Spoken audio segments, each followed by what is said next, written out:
Salve Maria, louvado seja o nosso Senhor Jesus Cristo. No belo e bom latim, salvete discipuli. Sejamos todos bem-vindos e bem-vindas, que é o nosso espaço. Estamos de volta, tá? Nas sextas-feiras da nossa formação.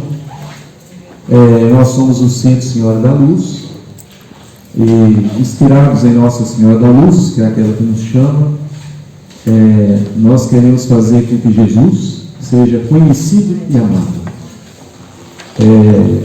Foi no ano de 1400 a primeira manifestação, a aparição de Nossa Senhora com esse título. Vocês vão observar nessa pequenina imagem que tem aqui. Ela carrega o menino Jesus na sua mão esquerda. Na verdade, é o menino Jesus que é o centro da imagem. A mãe apresenta. Ela quer apresentar Jesus. Ela veio em pleno século XV, no advento do século XV, já trazer uma mensagem. Que ele é rei.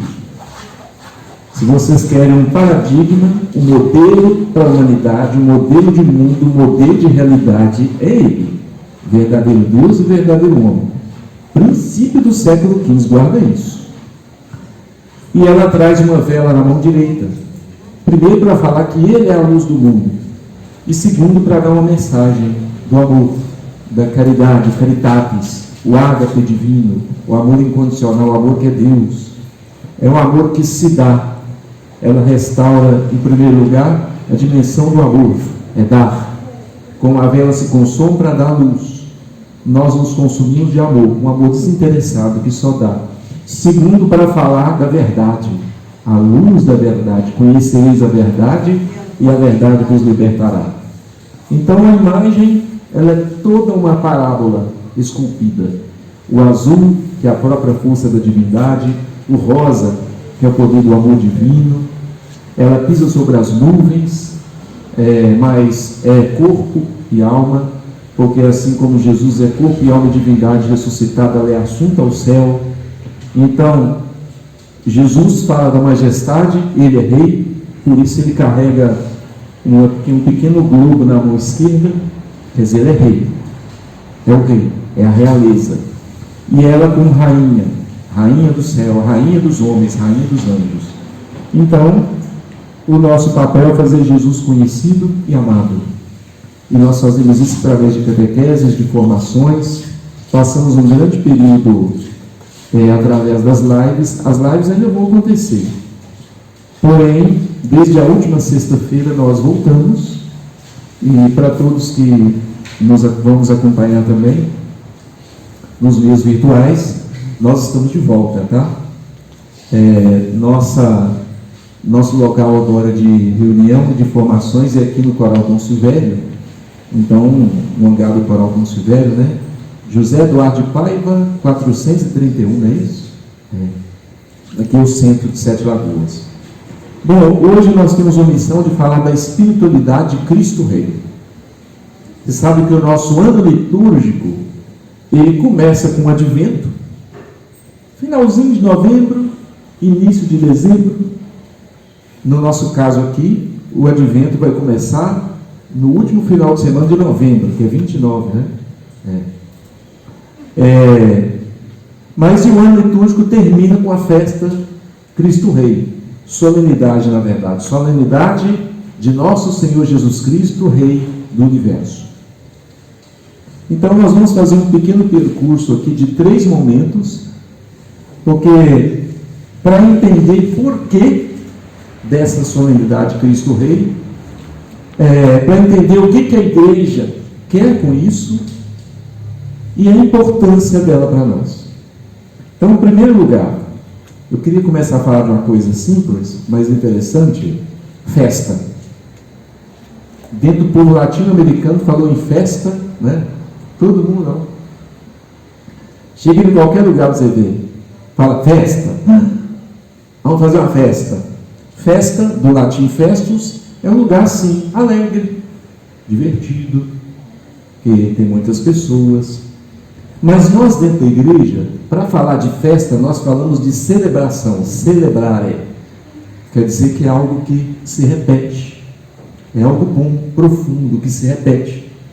Buscando assim o auxílio, tanto da etimologia da palavra, mas dos filósofos e dos poetas, nós vamos dizer que celebração e festa é o lugar onde nós vamos transformar vivência em experiência.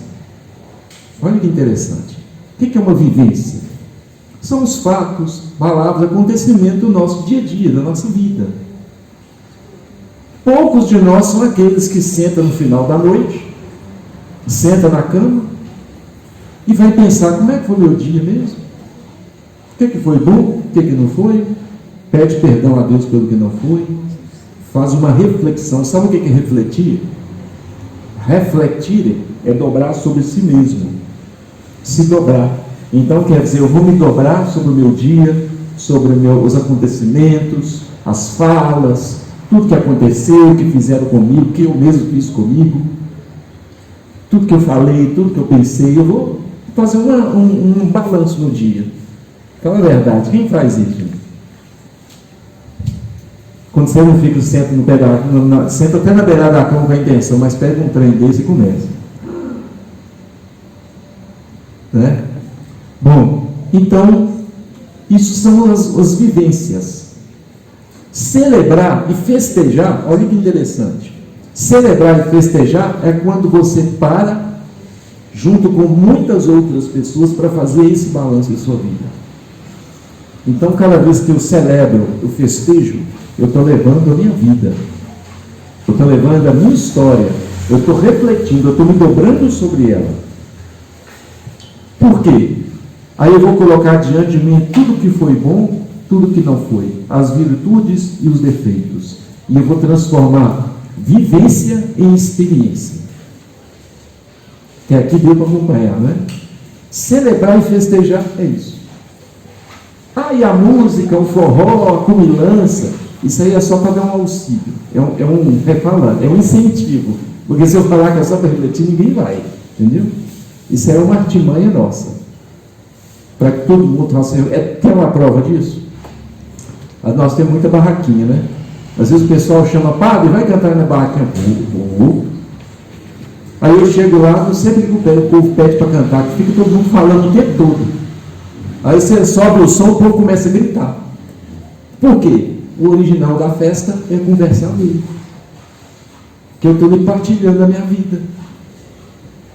A nossa mesa de almoço, de café, deveria ser uma festa, uma celebração, entende? Só que não é mais. Está todos 5 sentados, cada um está lá na China, outro está lá no Japão, outro está lá na política, outro está lá no Senhor, não partilha nada, nem olha para o cara do outro. Então guarda isso, gente. Festa e celebração é um lugar onde eu vou levando minha vida, toda a minha história, e onde eu vou me encontrar com as pessoas, eu vou estar em família. Então, a festa traz esse conteúdo, e para o povo latino-americano, que é um povo quente, fervoroso, é um povo festivo, é próprio nosso, porque nós gostamos de celebrar, falar da nossa vida. Agora, quando nós tratamos de uma festa, uma celebração eclesiástica, uma festa da igreja, vamos dizer assim, tem um segundo elemento. Qual elemento?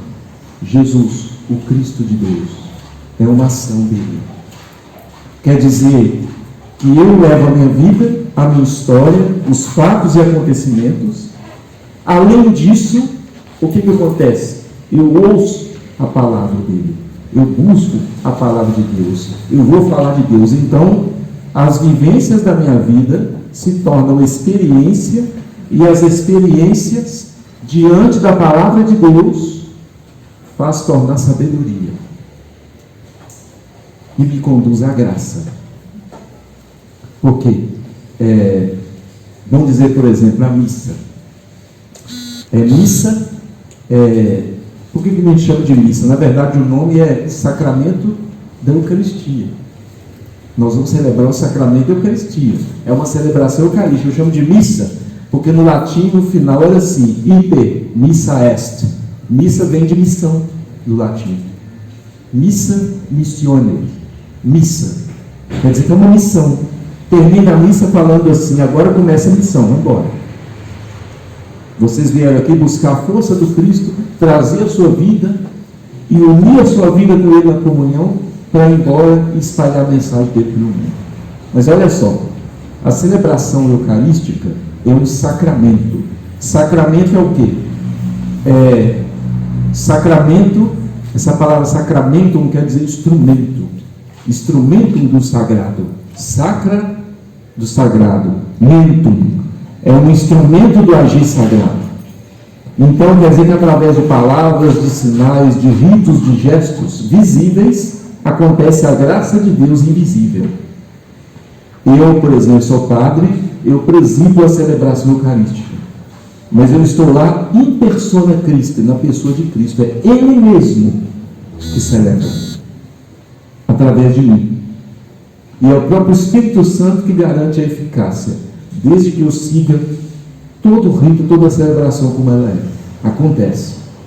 É uma celebração litúrgica. O que é liturgia? Liturgia é uma palavra que diz que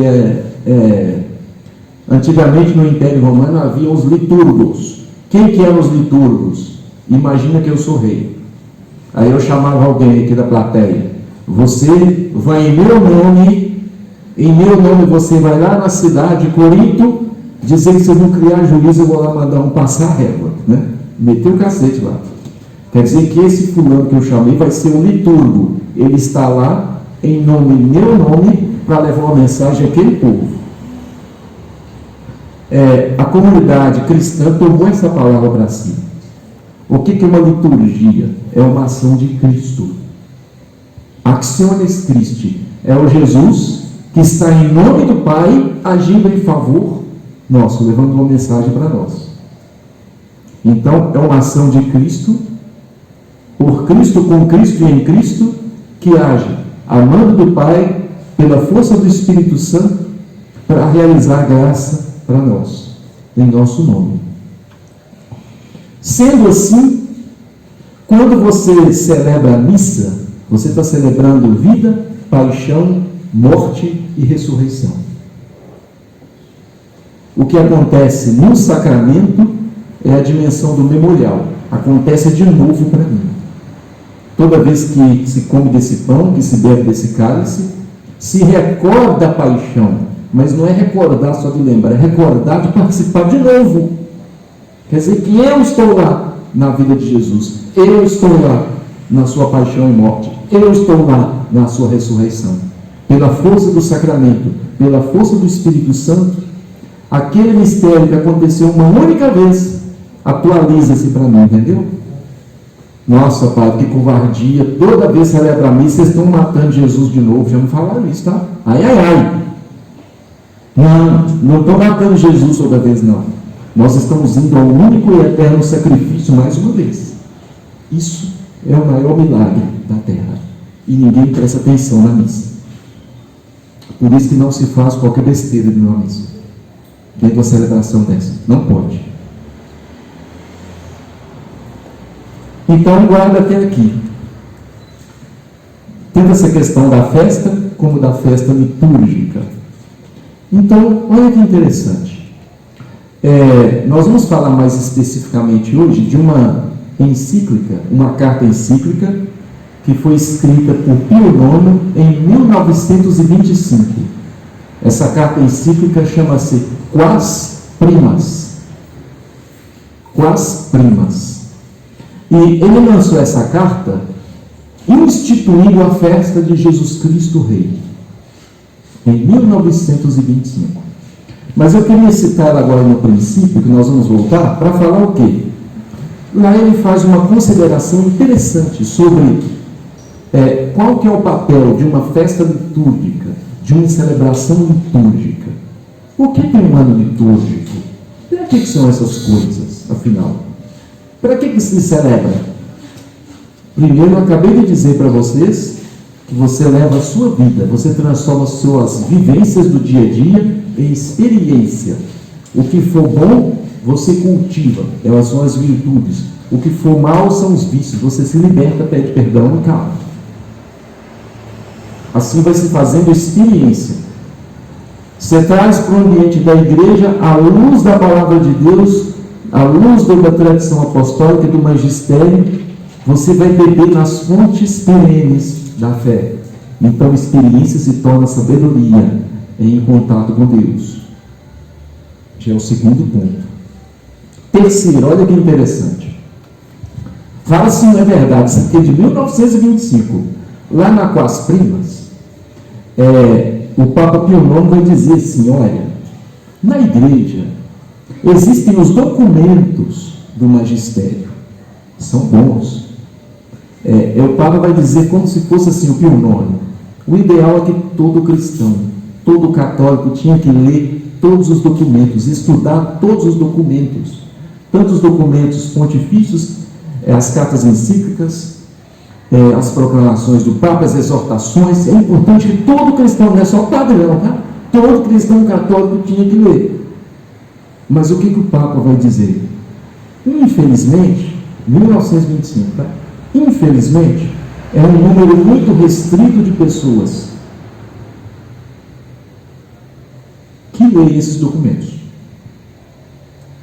Infelizmente, está restrito a um pequeno grupo que tem um espírito mais culto, formado. Os documentos falam ao entendimento, à inteligência. Então é árduo.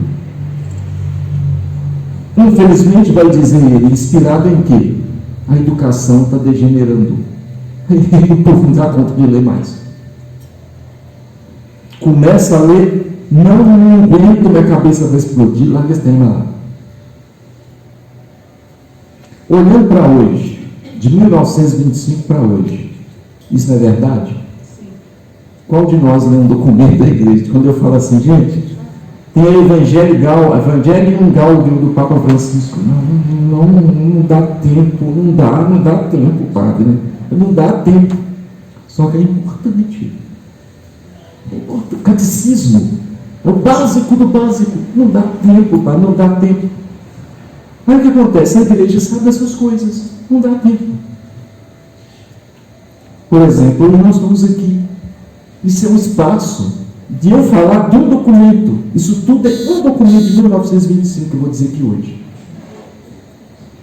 Que todo mundo já devia conhecer desde 1925, quer dizer, os nossos bisavós, né? Os nossos avós deviam saber isso e ensinar para os nossos pais, que deviam ter ensinado para nós.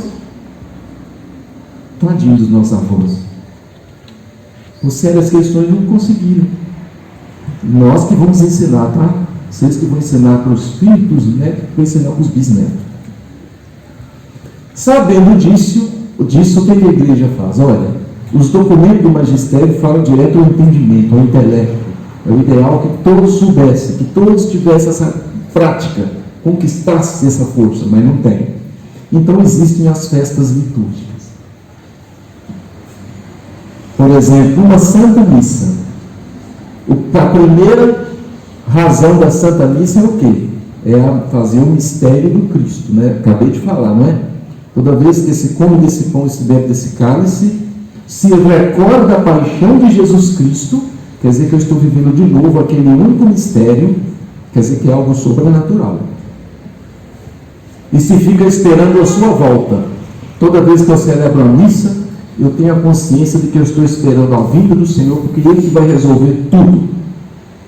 Nós estamos só segurando a onda, ensinando, fazendo Jesus ser conhecido e amado, como ela. E esperando Ele voltar, que é Ele que vai resolver. E nós vamos estar aqui, soldados dele. Nós estamos avançando nas frentes de batalha, mas sabendo que é o general que vai chegar e vai botar a ordem. Isso é o primeiro sentido da missa. Eu vou lá para estar em comunhão com Ele. Agora, existe também a dimensão do ensino. O que a igreja faz? Nós, padres, os clérigos, recebemos uma tríplice função: reger, santificar e ensinar. Reger é o quê? É se organizar, ajudar que se organize as paróquias, organize os grupos, para que possa ser ensinado. Nosso papel é ensinar as verdades da fé, a tradição apostólica, o depósito da fé. O que nós recebemos dos apóstolos, né, dos bispos, dos santos, dos apóstolos e que receberam de Jesus, nós os transmitimos. A igreja é isso. Aqueles que recebem a tradição, as escrituras e o conhecimento e transmite para outro. Não pode ser diferente. Não sou eu que invento. Eu apenas recebo e transmito. Ensinar e santificar pela força do sacramento. Então, por exemplo, uma missa, uma festa litúrgica, ela santifica, organiza e ensina. Ela santifica, ensina e eu, a partir disso, organizo o meu agir no dia a dia. Então, as festas litúrgicas existem também por essa razão, porque elas não tocam só a inteligência, elas tocam o coração das pessoas.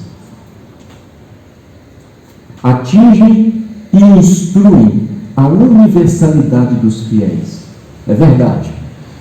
Se tiver um ali com um espírito mais culto, que é fruto de estudo, de busca, de labuta, ele vai entender o nível. Se tiver alguém mais simples, que nunca teve oportunidade, ele vai entender do seu nível, mas ele vai olhar para uma celebração e vai ver: Jesus Cristo é rei. Então, se ele é rei, eu sou súdito, eu vou segui-lo. Deu para entender até aqui? É preciso fazer essa primeira consideração. Olha só, palavras da Quas Primas.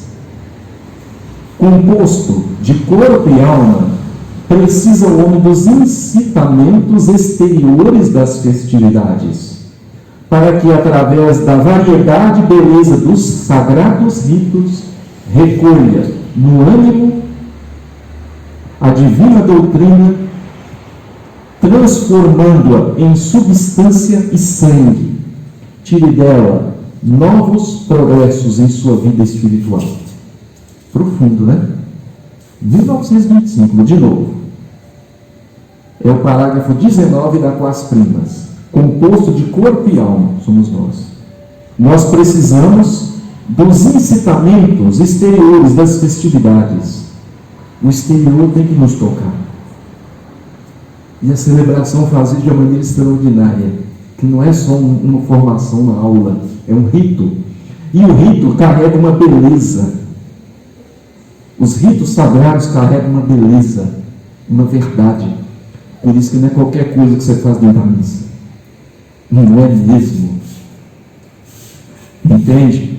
Como que tem que seguir um determinado rito? Ele carrega uma beleza, uma mensagem, uma verdade. Diante disso, dessa beleza dos sagrados ritos, recolha no ânimo.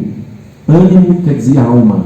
Ânimo, ânima, alma. Recolha na alma a divina doutrina, direto no coração. Não é só aqui na inteligência, é direto no coração. E transforma em substância e sangue. Quer dizer que eu vou fazer, eu vou encarnar aquilo que eu estou celebrando. Tire dela novos progressos em sua vida espiritual.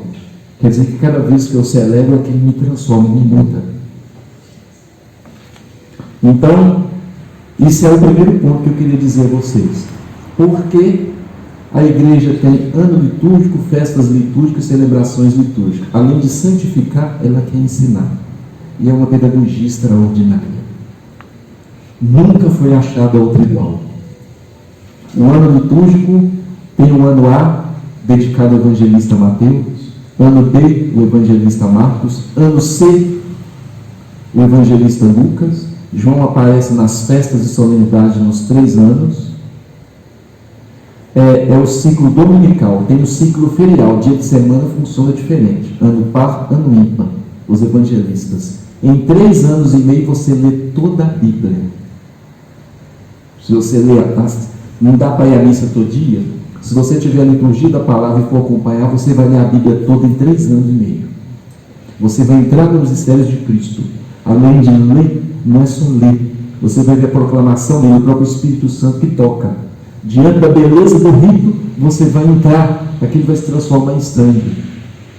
De tal forma que cada um é semelhante às parábolas de Jesus. Você escuta e pela força dele, você vai assimilar aquilo que é necessário. Até que você vai crescer em compreensão, e quanto mais você cresce em compreensão, mais você aprende, mais você sabe que não sabe de nada, e mais se apaixona por Cristo e segue. Esse é o primeiro ponto, tá? Por isso que a igreja tem ano litúrgico, ciclo litúrgico, celebração litúrgica. E ela não pode abrir mão disso. Ok? Segundo ponto. Hoje nós estamos falando da festa Cristo Rei. Por quê? O segundo ponto é assim: por que o Papa Pio XI resolveu instituir essa festa em 1925? Tudo tem uma razão, tudo tem uma causa. Então nós vamos assim, o segundo ponto é o contexto. O que aconteceu? Sempre que a gente vê uma notícia, está lendo a Bíblia, acontecimento do povo de Deus, nós perguntamos o que aconteceu para Deus agir assim? O que aconteceu para Deus dar aquela palavra? O que aconteceu para Deus dar aquela profecia? Sempre tem uma razão. A história está aí e Deus intervém. Por que Nossa Senhora resolveu aparecer com Nossa Senhora da Luz no século XV? Por quê? Por que daí de 30 em 30 anos teve uma aparição dela? Por que ela falou, não deixa os erros da Rússia espalhar pelo mundo? E espalhou pelo mundo. Por quê? Por que o céu age na história? Então vamos lá. Contexto.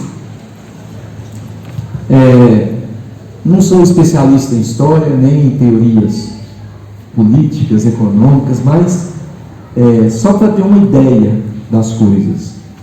Exatamente desde o século XII, a igreja já incomodava, sabe? Desde sempre, a igreja sempre incomodou, porque fala da verdade. A igreja fala daquilo que Deus revela. E aquilo que Deus revela é algo profundo demais no ser humano. Quando Deus deu a Moisés os 10 mandamentos, as 10 palavras, os mandamentos, a lei no sentido maior, é uma lei moral natural. Deus evidenciou no Monte Sinai a lei moral natural com que todo homem e toda mulher foram criados. Quer dizer que para ser homem e mulher no sentido verdadeiro, passa pelos mandamentos. Então, tanto o judaísmo e o cristianismo se unem nessa luta. A igreja não impõe.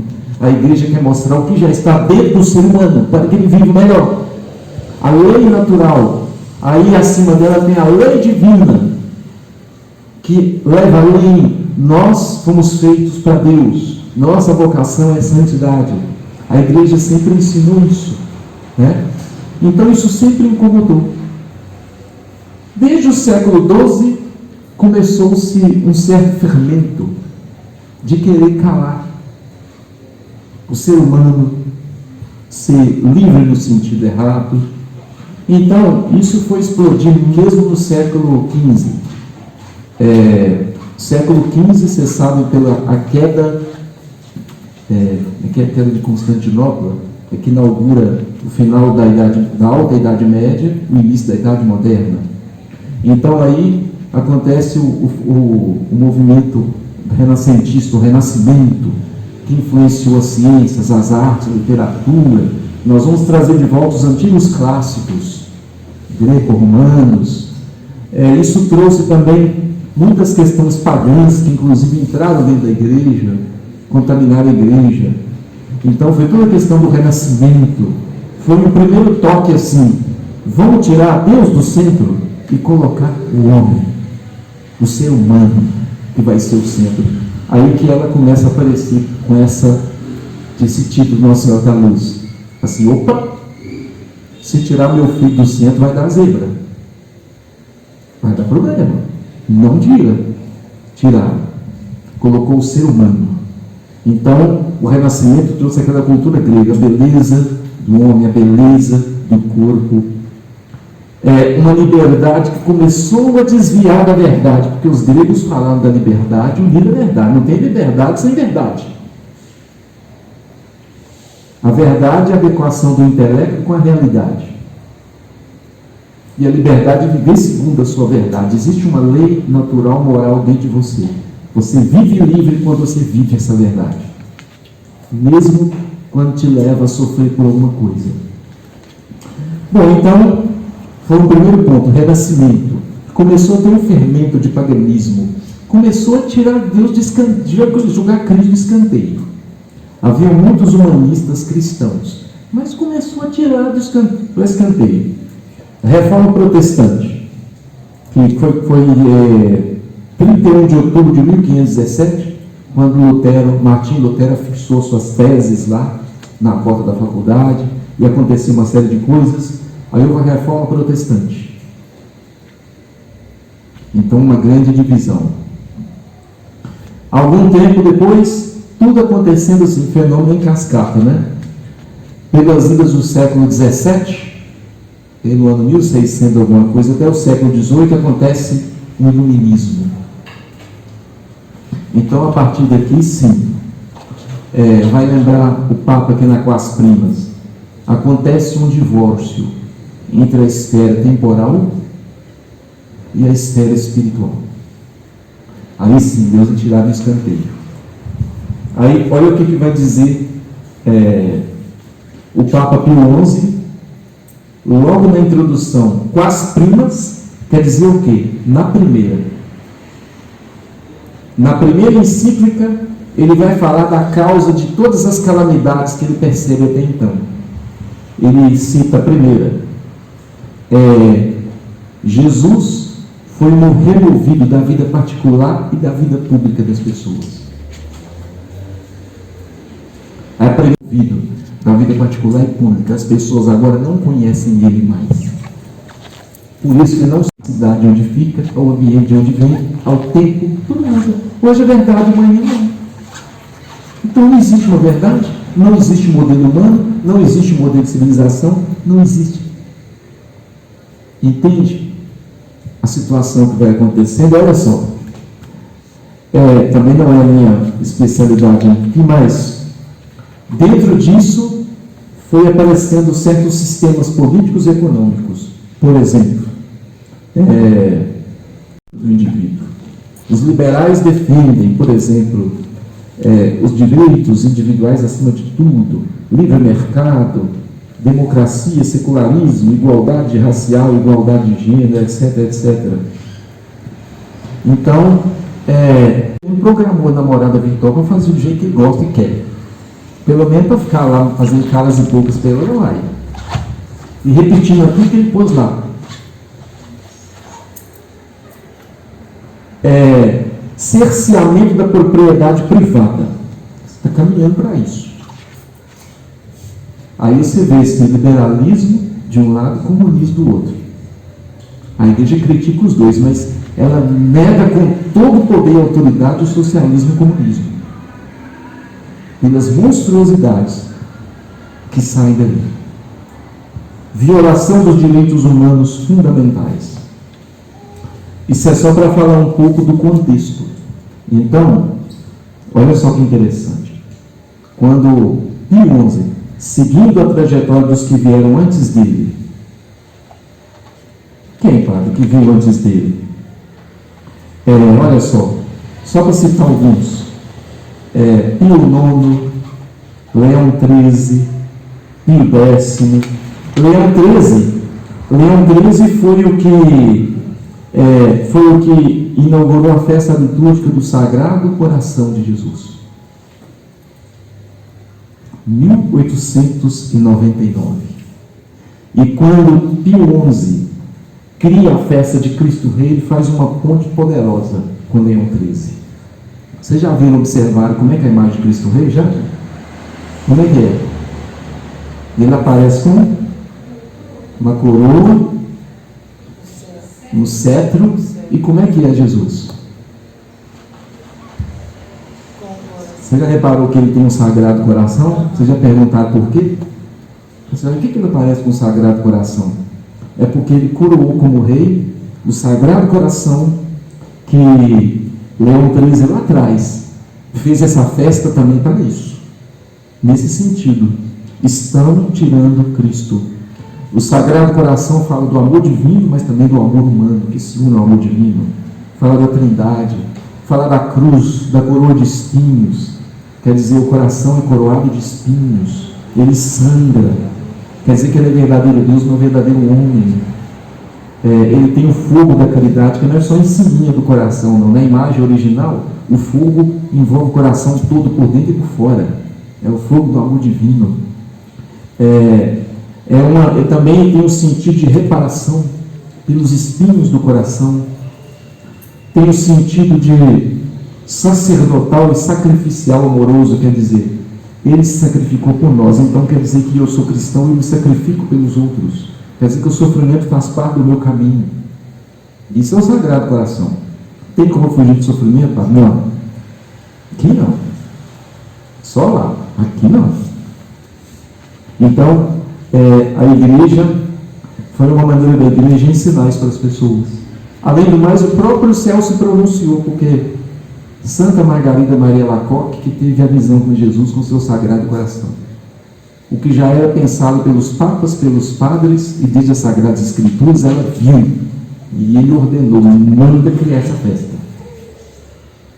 Manda criar essa festa. E em 1925, Pio XI coroa. Ele não coroou, porque Jesus já era rei, né? Mas se coroa essa imagem aí. É uma ponte entre Cristo Rei, como sendo o Sagrado Coração. Por isso, vocês vão entender que o que acontece na festa Cristo Rei? Nós mesmo passamos batido.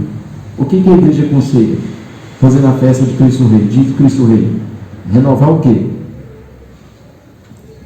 Porque quem lembra disso que é raro, inclusive tem até indulgência plenária. Renovar a consagração do Sagrado Coração de Jesus. Nesse dia. Olha só que coisa interessante.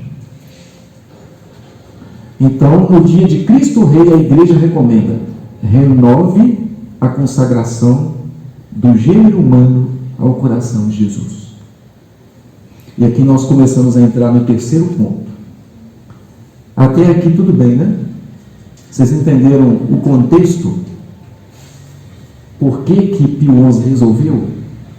Sempre tem um toque humano da compreensão humana, mas ele sempre tem uma inspiração dele. Ele que mora.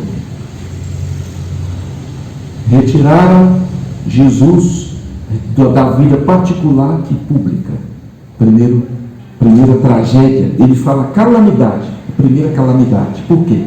Porque passou o tempo, as próprias pessoas, por si mesmas, negam a soberania dele. Não é porque retiraram. Guarda bem isso, que é interessante. Olha, retiraram Jesus da vida particular e pública. Eles retiraram. É o primeiro movimento. Qual que é o segundo? O povo, as famílias aderiram a isso. Eles não brigaram, não protestaram, aceitaram, de tal forma que hoje negam a soberania dele. E quando o Estado manda tirar um crucifixo da escola, ninguém vai falar absolutamente nada. Aí ele diz: essa calamidade é fruta da primeira, mas é uma segunda, que ela é pior. A primeira diz respeito a um ato que foi fruto daqueles que querem descristianizar o mundo. O segundo é um ato íntimo. Negar a soberania dele é uma coisa íntima. Aí o Papa diz: isso aí é a causa de todas as calamidades que o mundo vive. E ele quer o quê? Instituir a festa de Cristo Rei, fazendo uma ponte com o Sagrado Coração de Jesus. Para quê? Para dizer que procuras a paz, você vai encontrá-la no reinado de Cristo. Não é no sentido da arte da guerra de Sun Tzu, não, né? Queres a paz, prepare-te para a guerra. Apesar de que pode passar por aí também. É uma guerra espiritual, né? Queres a paz? Procure Cristo no seu reinado. Só lá que você vai achar. Onde mais? Quer ver? Lugar nenhum. Simples. Por isso você vai instituir essa festa. Porque o povo não vai ler minha carta mesmo. Muito difícil. Já que ele já foi retirado do íntimo das pessoas, ninguém vai se interessar mais nada, ler nada da igreja. Todo mundo concorda, acredita nessas porcarias que a propaganda e a televisão estão transmitindo. A igreja fez isso, o padre fez aquilo, a igreja fez aquilo louco. Dá um nervo. mas é fruto da educação, né? Faz uma coisa errada, a igreja é isso, a igreja é aquilo. Porcaria, por favor, pesquisa mais, pesquisa direito. Grande maioria é fake news, tá? É uma coisa fabricada. Você sabe que foi um dos grandes instrumentos da Segunda Guerra Mundial que Hitler usou, foi a propaganda, né? Se vocês virem, como eu já pude ver, as propagandas de Hitler dentro da Alemanha, se você vivesse lá, é 90% de chance de nós sermos nazistas. E você vê a doçura das músicas, o quanto que ele aparecia abraçando criança, o tanto que ele aparecia beijando mendigo, beijando os doentes aleijados, que logo depois eles iam matar, porque não tinha lugar no nacional-socialismo, não iam produzir nada, então só gastar leva, tinha que matar. Ele beijando, ele acolhendo essas crianças. Depois falava o tanto que era misericórdia de Deus matar as crianças que nasciam aleijadas. Então os que estavam dentro da Alemanha tinham certeza de que esse homem era o Messias. De tanto, e hoje nós temos propaganda aí em cima, tá? O que elas andam dizendo para vocês? Meu corpo é a regra, você que manda, tem nada disso, não tem nada de pecado, vai ser feliz. As novelas então é fantástico. Padre, tudo papel palhaço, idiota, retardado. Isso quando ele não é o capeta, né? Quando é o próprio demônio, as freiras e o padre. E todo mundo engorda.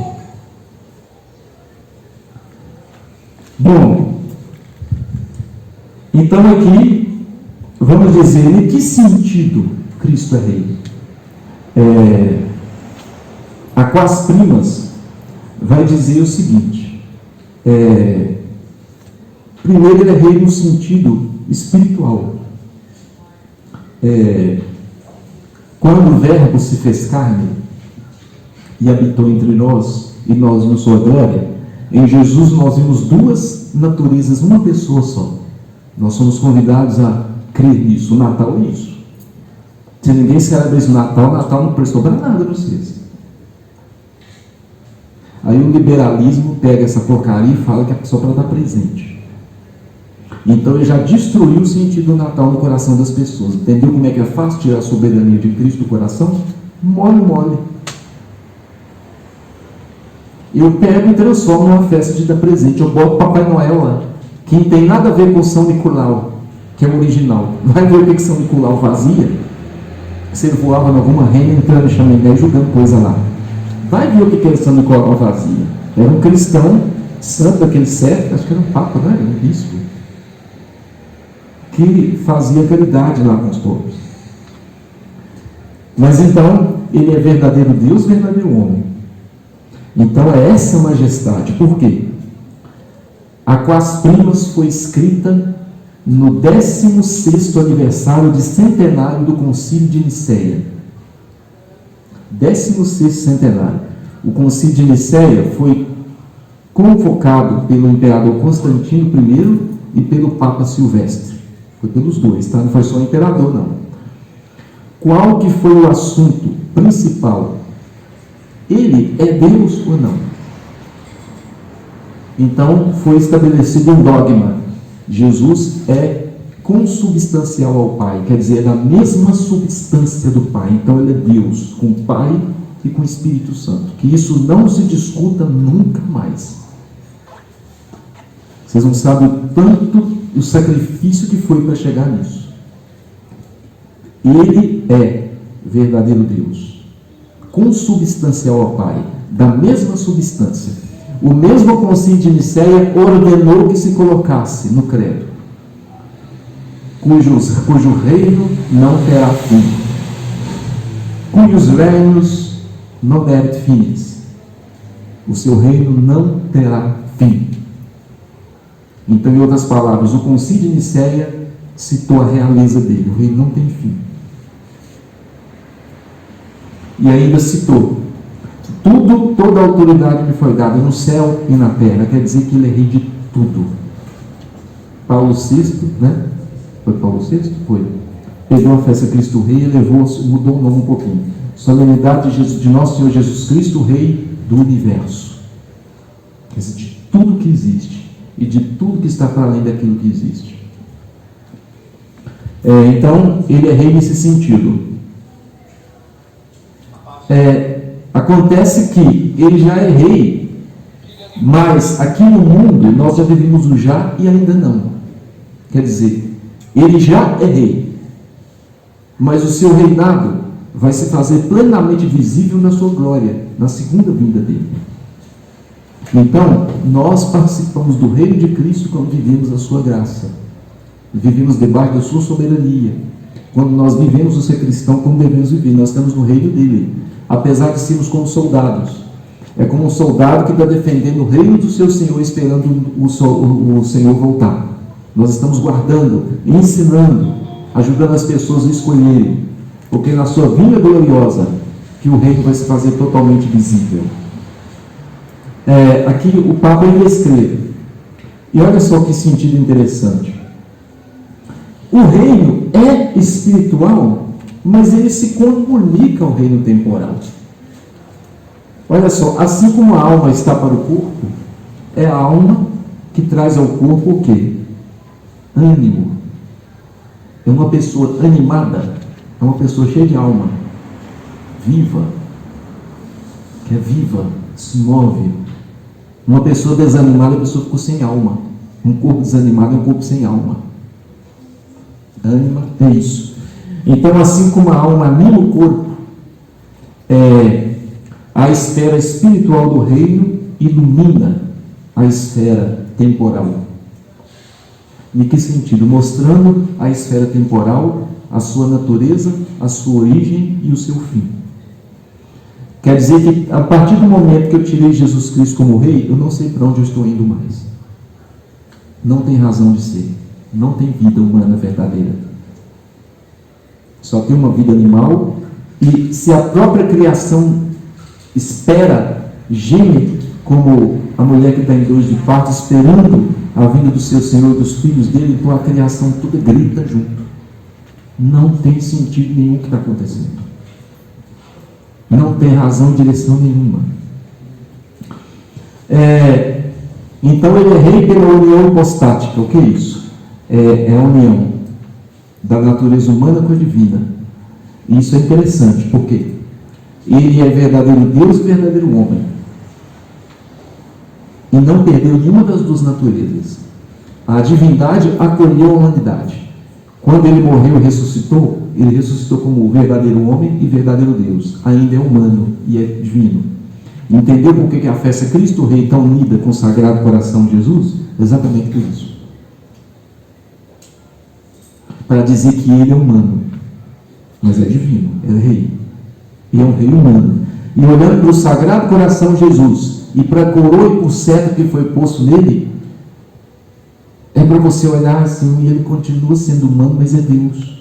Então quer dizer que não existe uma separação entre a esfera espiritual e a temporal. Não existe esse laicismo que está dizendo assim que é religioso, é só para a cabeça dos seres. E tanto faz que não existe nada mesmo. Agora o público social e econômico não, que o Estado é laico. A própria igreja vai dizer assim, olha, nós não estamos negando que existe uma diferença no trabalho entre a igreja e o Estado. Jesus mesmo já falou isso. É lícito dar imposto a César? Mostra a moeda. Quem que está nela? César. Então dá a César o que é de César, porém a Deus o que é de Deus. Quer dizer que existe uma distinção. Mas a Deus o que é de Deus é dar tudo. Entende? Porque perdeu um horizonte. Então quando você fala, não gente, o Estado é laico. Na verdade eu estou defendendo a liberdade dos povos? Não. Na verdade é o laicismo ateu, que é só uma fachada. Porque o objetivo é tirar Deus de tudo mesmo. Olha que interessante, aqui na Quas Primas, quando ele vai falar do fundamento teológico? Não, primeiro ele vai falar do Antigo Testamento. Ele vai elencar que o Antigo Testamento fala de Deus como dominador oriundo de Jacó, rei dado pelo pai a Sião. Por exemplo, o Salmo 2, que vai dizer assim: sua santa montanha para receber em herança as nações e dilatar seu domínio até os confins da terra. É o verdadeiro rei vindouro de Israel, o esposo no canto nupcial. O Antigo Testamento está repleto disso. Nos dias dele acontecerá justiça e abundância de paz, e dominará de mar a mar, e desde o rio até os confins da terra. Salmo 71, e vai assim por diante. Os profetas também, por exemplo, Jeremias, ele pronuncia a descendência de Davi, um germe de justiça. Esse filho de Davi, que reinará como rei, será sábio e obrará segundo a equidade e justiça na terra. Jeremias 23:5. Daniel vai dizer: é um reino que não será jamais dissipado e que durará eternamente. Daniel 2:44. O Novo Testamento, quando o arcanjo, o Gabriel, aparece à Virgem, lembra da fala? Ave, cheia de graça. Haire, recaritomene, do grego, alegre, cheia de graça. Shalom, foi escolhida para ser a mãe do Salvador. Mas ele também vai dizer assim: será chamado Filho de Deus, e ocupará o quê? O trono de Davi, seu pai, e seu reino não terá fim. Aí o Papa vai dizer aqui, olha aqui, o Cristo Rei. Além do mais, o próprio Cristo, lembra que ele está diante de... aqui não cita exatamente. Ele está diante lá foi de Pilatos ou de Herodes? Os evangelistas citam isso. Tu és rei? Em Lucas parece ele na lata. Não, em João, tu dizes, eu sou rei. Nasci para isso. Mas ele diz: meu reino não é daqui, é espiritual. Mas ele mesmo disse que as pequenas sementes do reino vão crescer, porque existe uma ação temporal.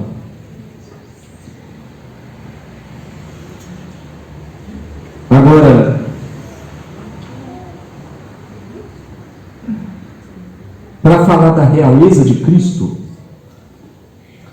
olha só, citando aqui o parágrafo 11, para dizer em poucas palavras a importância e índole desta realeza, será apenas necessário assercir que abrange um tríplice poder, constitutivo essencial de toda a realeza verdadeira. Tríplice poder. Olha que interessante. Provam de sobejo todas as escrituras, toda a escritura, no tocante à dominação universal de Cristo Redentor, e é artigo de fé católica. Jesus Cristo foi dado aos homens não só como Redentor, que lhes merece toda a confiança, mas também como legislador, a quem devemos prestar obediência. Então, nesse sentido, olha o que o Papa Pio XI vai dizer: que ele exerce um poder judicial verdadeiro. Ele é a fonte, pelo menos deveria ser, a fonte de todo o poder judicial. Declara o próprio Jesus havê-lo recebido de seu Pai, em resposta aos judeus que o haviam acusado de violar o descanso no sábado. Não, o Filho do Homem é Senhor do sábado.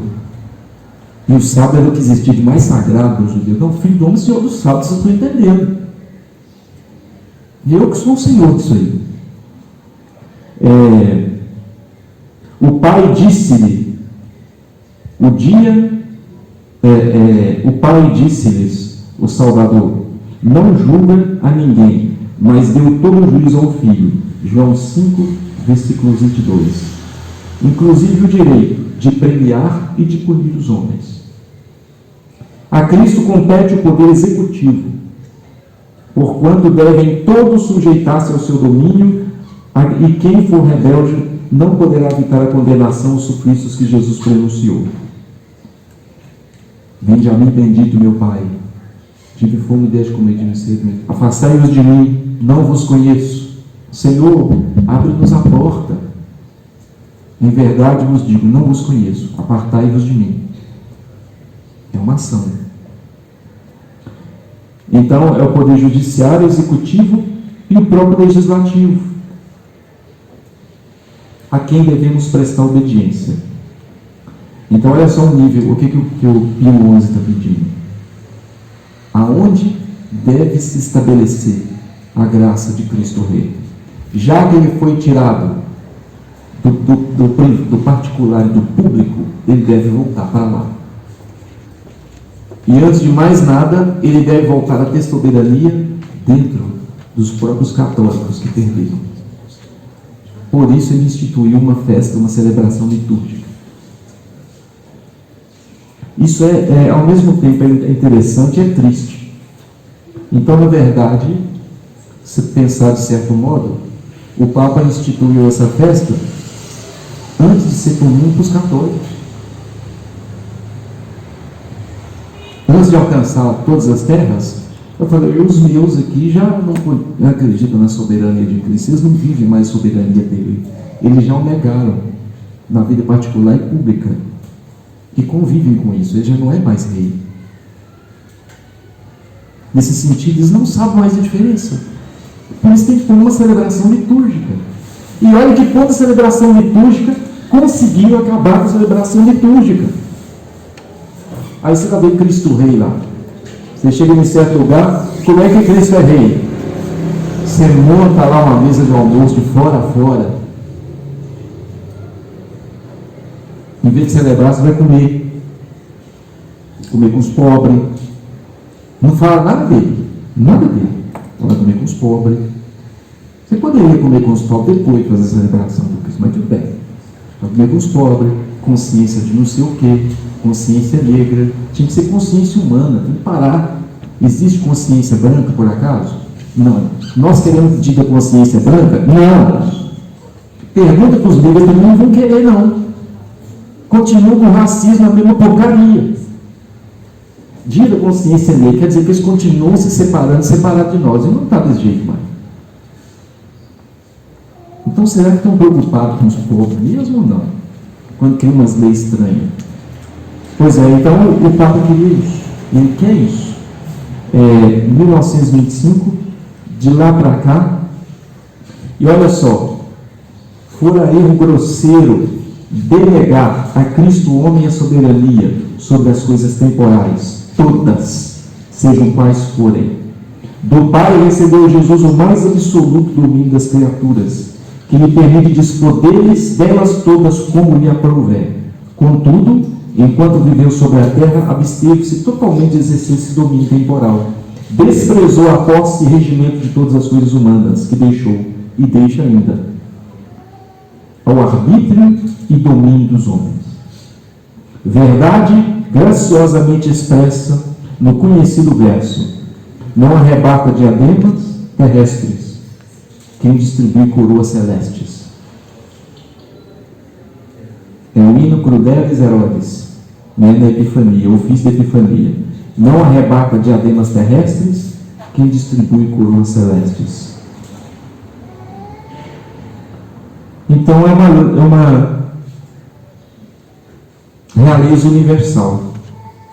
Ele quer agir primeiro na consciência dos cristãos, para dizer: Jesus Cristo é rei. Há o reinado na esfera espiritual, como eu disse para vocês. Então, na esfera espiritual, ele age na inteligência, vamos dizer, agindo na inteligência, fazendo com que o nosso intelecto possa aderir a ele pela fé. Fé no sentido de que é um ato através do qual a inteligência movida pela vontade adere à verdade por Deus revelada. Então é ele mesmo. Ele é rei na esfera espiritual. Também é rei na esfera espiritual enquanto faz a vontade submissa à sua realeza. uma vontade que aponta para a verdade, que aponta para Ele. Ela o realiza espiritual enquanto move o coração pelo amor, a fonte do amor, o Sagrado Coração de Jesus.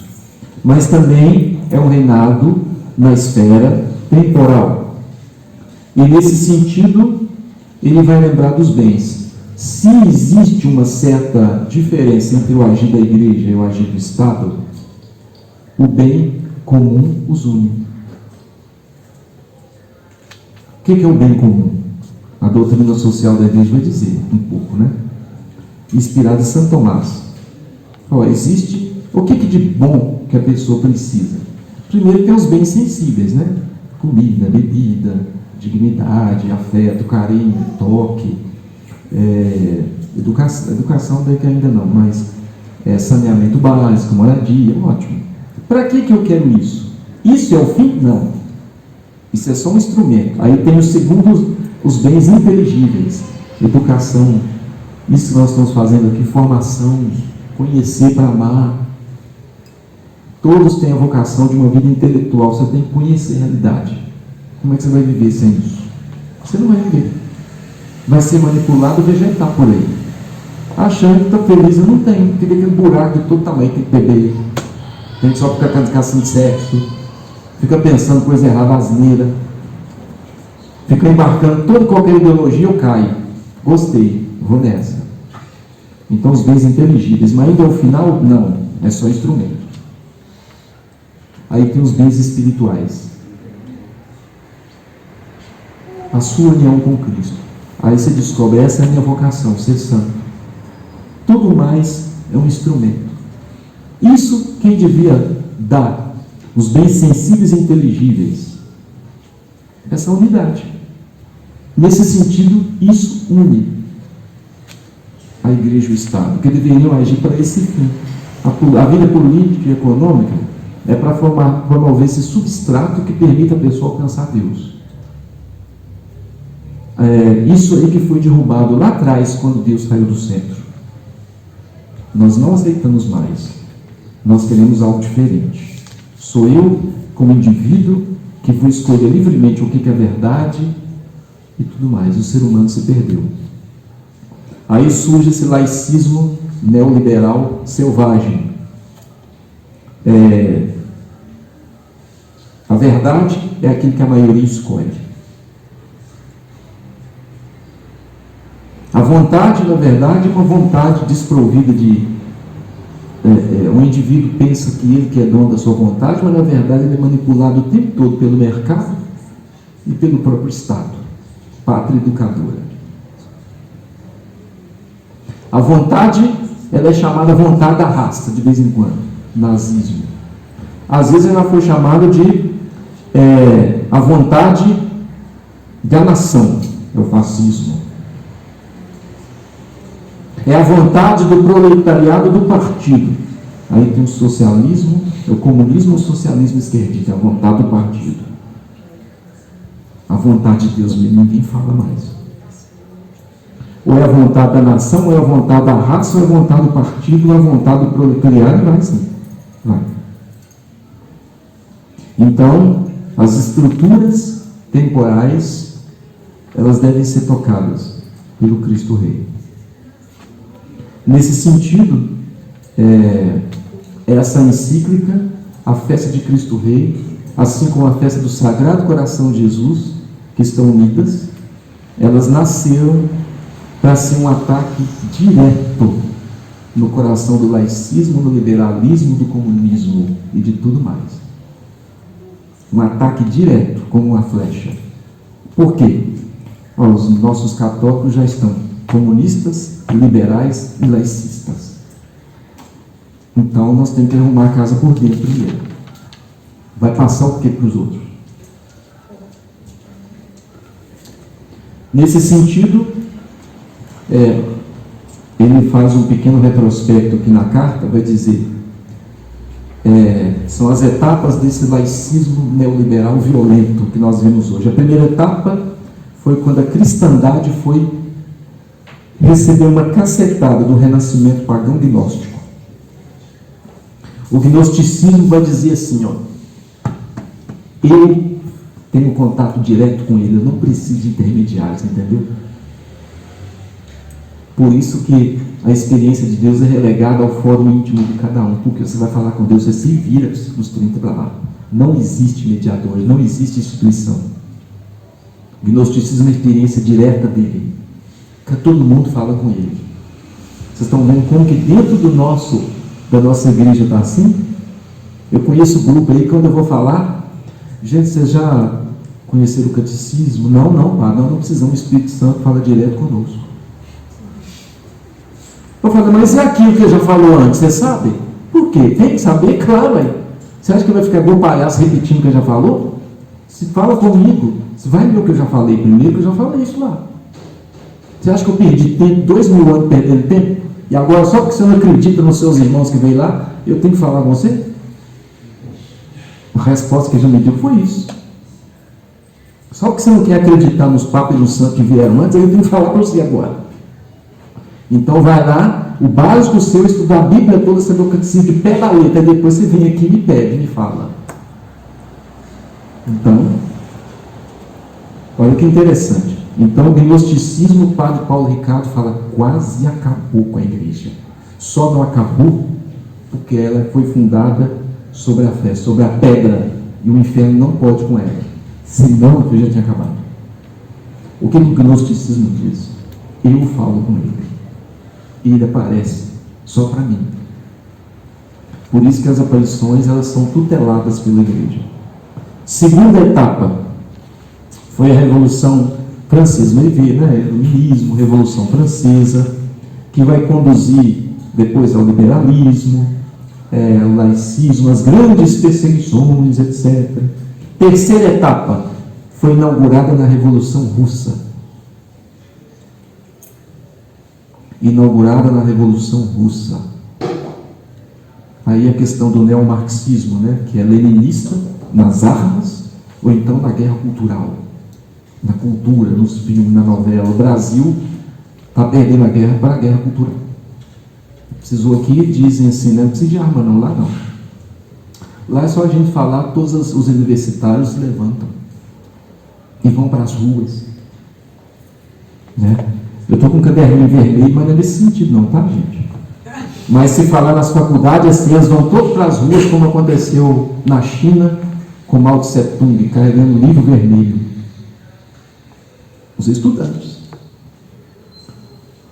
Lá na China, onde morreram até hoje, estão na dúvida se foi 40 ou 80 milhões de pessoas que morreram. Até hoje tem dúvida. O povo come cachorro, grilo, besouro, pela fome que passou na época que o comunismo implantou lá na China. Até hoje eles comem essa porcaria. Virou luxo, né? Mas começou porque estava passando fome. Por causa de um homem que queria estabelecer um modelo de comunismo integral e tomou umas decisões lá. Agora, a quarta etapa está aí à nossa porta, acontecendo. Dessacralização total da sociedade, excluindo completamente a noção de Deus. Não é sobre o cristianismo, não. Derrubando o cristianismo, vai ficar mamão com açúcar, derrubar todo o resto que existe aí. Budismo, brahmanismo, hinduísmo, vai tudo cair. Porque já são ações que, se você prestar atenção, você tirando, né? Então, vamos dizer, para terminar, né? A festa de Cristo Rei, a solenidade de Nosso Senhor Jesus Cristo Rei do Universo, é algo contra-revolucionário, é algo contra-cultural. A Sagrado Coração de Jesus e Cristo Rei são contra-cultura. É para dar uma sacudida em todos nós. Só que fala a verdade. Você já ouviu isso antes? É por isso que o Papa disse assim: eu vou instituir essa festa, que em algum momento alguém vai lembrar disso. E vai celebrar. E se eles celebrarem direitinho, já vai dar um pequeno toque assim, ele é rei. Mas em que sentido que ele é rei? Eles vão ter uma curiosidade de buscar. Pelo menos os meus lá de dentro. Depois eles vão ensinar. Agora ficou o contrário. Ao invés da igreja ensinar, ela está se adaptando. Está se adaptando. O povo não aceita que é pecado, mas não. Então vamos escrever que não é pecado mais. Por quê? Importante o amor. Que amor? Ninguém pergunta mais, não. Amor é amor, pronto. Dá uns beijinhos, amor.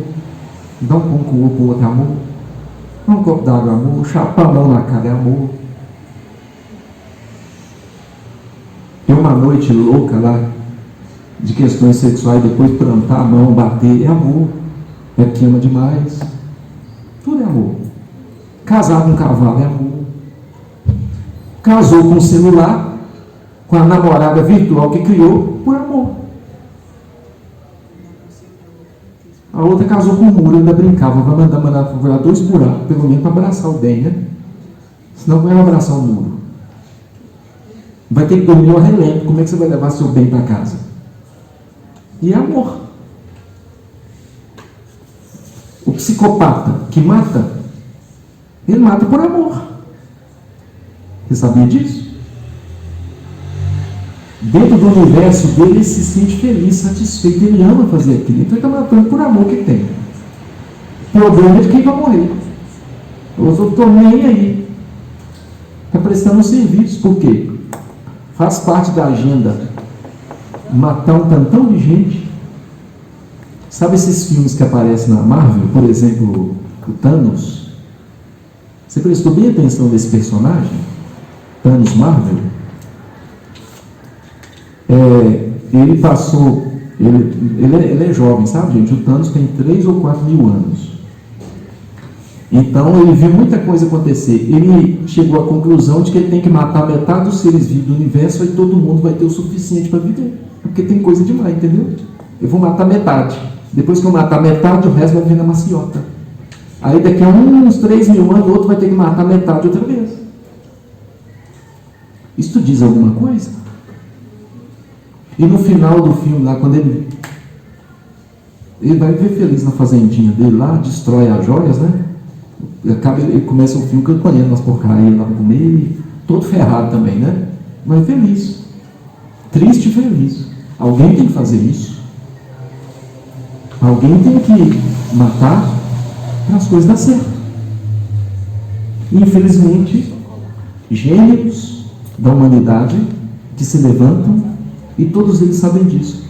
É a primeira fase de um regime socialista ou comunista. Em algum momento você vai ter que eliminar os contrários. Vai ter que tirar a gente mesmo. Então, de maneira muito simples, gente, se eu pude atiçar a curiosidade de vocês, de olhar, de pesquisar, de ler mais, busque lá. Domingo agora é a festa de Cristo Rei. Então, para você que se confessar, participar da Santa Missa, comungar, rezar pelo Papa, e renovar sua consagração ao Sagrado Coração de Jesus, ou fazer sua consagração ao Sagrado Coração de Jesus, são alguns dos critérios para a indulgência plenária. Isso nunca acabou. Infelizmente não é ensinado. Agora você sabe por quê. O liberalismo entrou na igreja. E agora eu não sei o que é pior, porque o liberalismo está dentro e o comunismo também. Alguns falam que é o oposto, mas os opostos casaram. O que virou isso? Eu não sei dizer. Não sou analista de política e econômica, não, mas virou uma coisa diferente. Ao mesmo tempo que tem um pensamento liberalista, tem um pensamento comunista.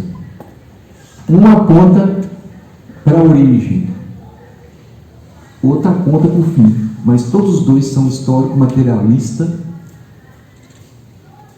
e nos fazem perder. Então é isso que eu queria trazer para vocês hoje. Alguém queria fazer um comentário, fazer alguma pergunta? Não souber responder, eu passo para os universitários, tá? Deu para entender um pouco? Eu fiz uma trajetória longa, mas... Ô, padre, essa festa de Cristo Rei,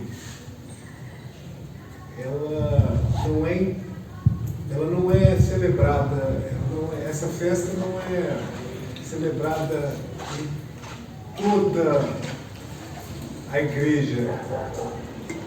Ela é uma festa da igreja, mas, por exemplo, eu lembro que em algumas paróquias pela qual eu já passei, nem todas celebravam essa festa. Está no calendário litúrgico, mas ela não é celebrada. Eles trocam essa festa? Olha, quando o Pio XI instituiu a festa, quando o Pio XI instituiu essa festa, ela acontecia no dia 31 de outubro. Não, é dia 1º de janeiro. Antes da festa de Todos os Santos. É 31 de outubro. Que é o quê? Que é... Olha que interessante. Mas aí o Paulo VI que deu uma remodelada. Colocou no último domingo do ano. Que é o 34º domingo do tempo comum. Em vez de celebrar o 34º, por isso que vocês nunca vão ver missa do 34º domingo do tempo comum. Não tem. O que acontece no lugar dela? Solenidade de nosso Senhor Jesus Cristo, o Rei do Universo. Então, é para a igreja urbe et orbe, toda. O Papa instituiu uma encíclica. Ele instituiu essa festa para todos celebrar. Mas, como eu estava dizendo aqui, já entraram elementos estranhos, liberais, etc., laicistas. E uma coisa vai influenciar na outra. Não, o prefeito não gosta, o prefeito quer fazer uma coisa nesse dia que Jesus é rei, um trem diferente, uma coisa diferente. Então vai. E, aliás, às vezes celebra, mas o padre tem cuidado. Que infelizmente, pergunta quando foi que se eu ouvi isso? Dentro de um seminário ou dentro de uma faculdade de filosofia e teologia católica? Nunca.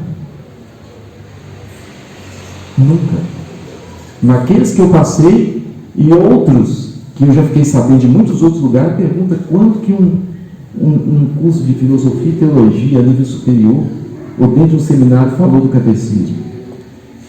Mas nunca. Você fica lendo comentário de teólogo que nem leu direito. Eu mesmo, alguns que eles mandavam eu ler, era Calbart, Jürgen Moltmann. Tinha uma rica lá. Depois eu falei, esse cara é teólogo protestante. Eu estou fazendo universidade católica, estudando teólogo protestante. Eu perguntei, tinha que estudar os católicos primeiro, para depois ler aqueles. Tinha uns trem interessantes. Não estou falando que não tem, não, é Cristo, né? Mas tinha uns negócios esquisitos também. Depois que eu fui buscar de curioso, e especialmente em contato também, né? Quando foi na 100% Sinal da Luz, que nós estamos caminhando junto com esse negócio. E sabendo assim o tanto que está fora. E felizmente está desse jeito. Então é uma coisa que desde 1925, eu brinquei com vocês, né? As suas avós deviam ter ensinado aos seus pais, e seus pais deviam ter ensinado isso. Padre, as festas agora da igreja, as pessoas elas estão achando que, confundindo o sagrado com o mundano, e querem saber apenas de comer pastel, de bingo. E olha que interessante nessa sua pergunta. Nem o mundano eles estão. Eu estou falando a você, a origem da festa é o quê? Você partilhar a sua vida e transformar suas vivências em experiência. Nem isso está tendo direito mais. O povo vai lá, enche a cara, come e não sai de experiência de nada. Então, até as festas estão vazias, né? Totalmente vazias. E quem dirá ainda no sentir de Deus, né? Que a sabedoria só vai ter com o contato da grande sabedoria, que é Deus, né? Que é um passo a mais do que a experiência. Já é mais, é o ancião, né? Por isso que é o ideal de todo presbítero. Padre é chamado de presbítero também, ancião. Em que sentido? Não é porque eu sou sábio por mim, mas aquilo que eu sou obrigado a ler e a saber é uma sabedoria de anciãos. O que eu falo para vocês, não fui eu, quem sou eu, para experimentar 2000 anos de igreja, e 20 mil anos de história bíblica. Mas, conhecendo o depósito da fé assim como vocês também são portadores dessa sabedoria. A Igreja Oriental também segue esse calendário litúrgico? A Igreja Oriental, como isso foi instituído em 1925, festa de Cristo Rei, não tenho certeza, eu tenho que conferir. Mas eles têm essa questão da realeza de Cristo. Eu não sei se existe a festa em si, mas eles têm uma questão da realeza de Cristo absurda.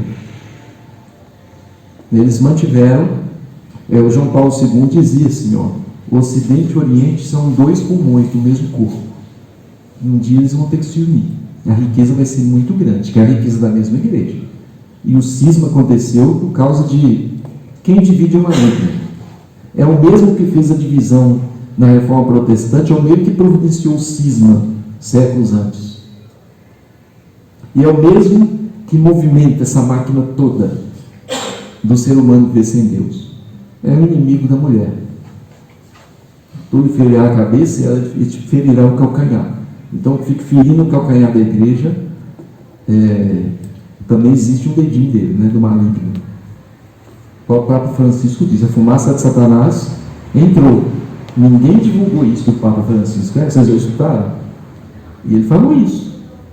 No primeiro ano do pontificado dele, a fumaça de Satanás realmente entrou aqui.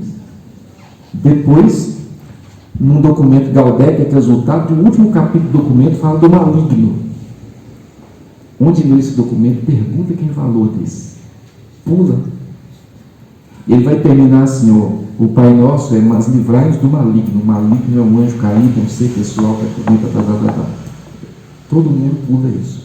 Olha nos cursos que você vê na internet, falando sobre Gaudete et Exsultate. E escuta quem falou disso. Quando o senhor teve esse despertar, então, já aqui no seminário, não foi te ensinado assim, e outros colegas também? E quando que foi despertado? Eu entrei no seminário com essa ânsia. É difícil a gente explicar. Sabe, o chamado é algo, eu vou dizer para vocês, tem muita gente que tem concepção errada de chamar de vocacional nesse sentido. É algo sobrenatural. Não é algo natural, não. O que é natural é a minha resposta. Sim ou não. Eu posso dar. Mas o chamado não fui eu que eu tenho falado assim. Eu tenho visto pessoas falar assim, não, que eu sou pago por opção. Não, esclarece melhor essa porcaria. Você é padre por vocação. Vocação antes de ser opção. Mas no meu chamado eu tinha sempre uma noção assim.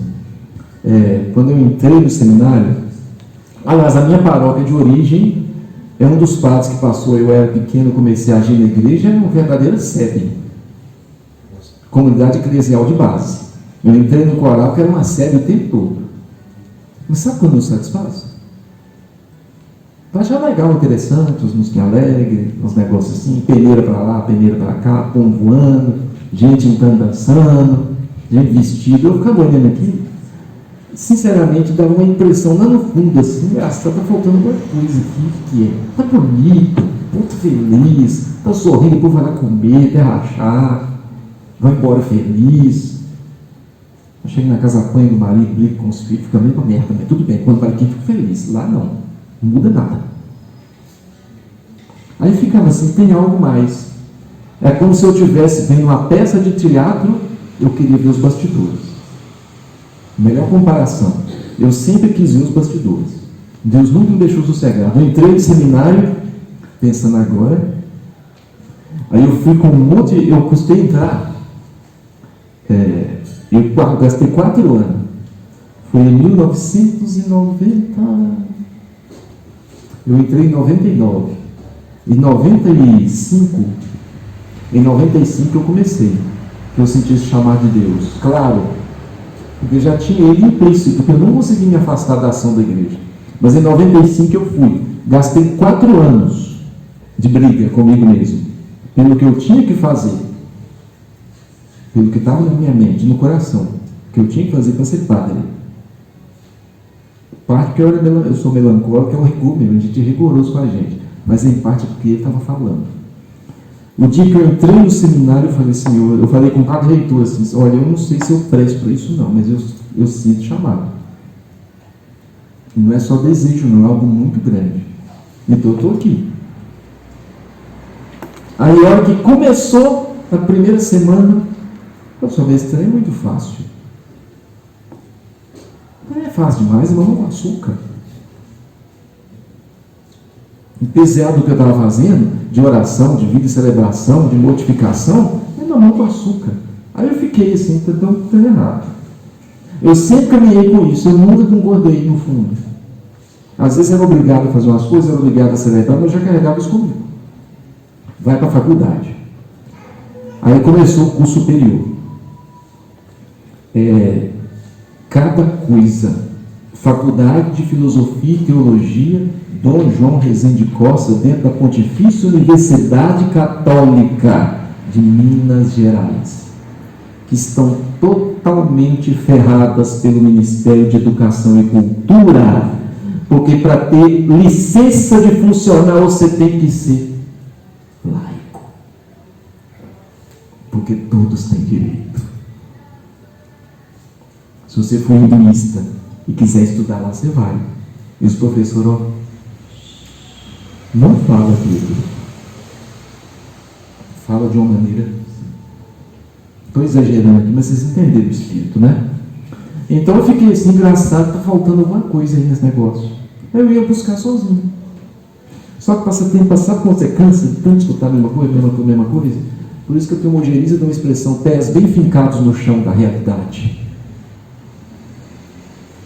Isso é uma desculpa para desconstruir tudo. Uma das primeiras coisas que eu vi quando eu entrei no seminário, a ressurreição de Jesus pressupõe 3 hipóteses e teorias. Primeiro, ele ficou na cruz, só jogar a cruz no chão, cachorro, o lobo comeu. Segundo, jogar no lixão, que era a geena lá, a bosta que ficava queimando de noite sem parar. Terceiro, os discípulos cacetaram o soldado e enterraram o corpo dele e inventou a desculpa que ressuscitou. E aquela que ressuscitou? Essa não é plausível, a ciência não aprova. Primeira semana. Diante disso, alguns fizeram assim. Que isso aqui tudo mais é invenção também. O inferno inventaram para controlar o povo. Então é pecado? Não. Glória. Pode fazer tudo? Pode embebedar, pode fazer o que quiser. Você só seja discreto, né? Que nós não queremos escândalo, porque o povo ainda é cabeça oca. Você sabe que eles põem a culpa no povo, que é moralista. Esconde os escândalos porque o povo é moralista, senão todo mundo está fazendo aí ao vivo. Sério. Mas Deus toca. Então alguns se sentiram aliviados. Nós temos que pegar vocês e desconstruir tudo, do telhado até as últimas pedras do alicerce, tirar tudo para reconstruir tudo novo. Na época eu não sabia o que era, agora eu sei o que é isso. Agora eu sei o que é isso. Eu não sabia em que guerra eu estava entrando. Por isso que Deus me deu o que precisou me dar. Eu ficava com a impressão assim, está faltando um negócio, tem alguma coisa que eu não estou vendo aqui. Tem alguma coisa, cadê os bastidores? Eu quero ver os bastidores, eu não quero ver só a peça, não. Não basta para mim ver o teatro. Eu tenho que ver os bastidores. Aí, nesse sentido, fui sendo conduzindo, ordenei padre. Ordenei padre com todas as ideologias na frente, esses varais, assim. Não é que tinha coisa só ruim, não, tá? Muita coisa boa também. Mas até o momento que eu fui tocando e fui conduzindo, que eu fui me unindo, ajudando aqui a formar hoje, que é o Centro Senhora da Luz, dando os primeiros passos, os primeiros caminhos. Alguma coisa foi confirmando. A coisa mais triste é quando a gente fica sentindo soldado sozinho na guerra. Então esse lugar do Centro Senhora da Luz também é para dizer assim, além de outros centros e institutos por aí, é para dizer, vocês não sozinhos não. né? A mensagem do Papa aqui é por que os meus cristãos, meus não, né? Por que a minha igreja perdeu a soberania dele? Estranho. Vocês estão sozinhos? É isso? Dividir para conquistar? Isso é a estratégia do diabo. Divide para conquistar. Aí ele dividiu. Agora o último baluarte a ser vencido pelo inimigo é a família. Que ele já considera a igreja caída. Já considera ela vencida, porque as ideias revolucionárias nesse sentido negativo, laicistas, liberalistas e comunistas, já entraram nela. Já foi dito no Apocalipse que a abominação da desolação ia entrar mesmo, então não é novidade. Mas não venceram, não. Deus providencia pequenas coisas. E tudo isso para nós fazer uma escolha, né? Então foi mais ou menos esse sentido. É por isso que é uma questão para poucos. Olha como que o Papa é inteligente, né? Você até 2020, quando o Papa Newton for falar para a turma lá, o povo ainda não vai ter condição de ter lido meu documento que é de 1925. E ninguém sabia que essa porcaria existia. A minha festa Cristo Rei continuou até incomodar alguém para chegar no ponto do Papa ter que falar uma formação sobre a festa Cristo Rei. E ele mesmo preparando a festa descobriu um tanto de trem novo. Cada vez que você lê um documento desse, você descobre um tanto de coisa nova. Não porque a coisa mudou, é porque você que mudou. E tudo de Deus é assim, uma litúrgica é assim, todo Natal é o mesmo rio, os mesmos trilhos, a exaleração. Mas é diferente, cada vez que você muda o Natal, você é diferente. Toda missa é igual, o mesmo rito, é para dizer que na repetição, o próprio dia, o ciclo da natureza, o que muda? O ciclo em si? Não, você que está dentro dele que muda. Se você não mudar nunca, todo dia o sol levanta, a gente canta o sol de todo dia, fica essa ladainha. Não aguento mais, eu quero morrer, eu não tenho sentido para viver. Por isso que é o livro do padre Fábio de Mello, Quem Me Roubou de Mim, eu sugeriria escrever outro, Quem Me Roubou de Deus. Você não se roubou, não roubaram você de você só não, te roubaram de Deus primeiro. Por isso que você foi roubado de você. Mas é isso, né? São 9h27, falei até demais. Alguma mensagem simples? Mensagens paroquiais? Avisos paroquiais? Semi-paroquiais, né? Aviso do Centro Senhora da Luz.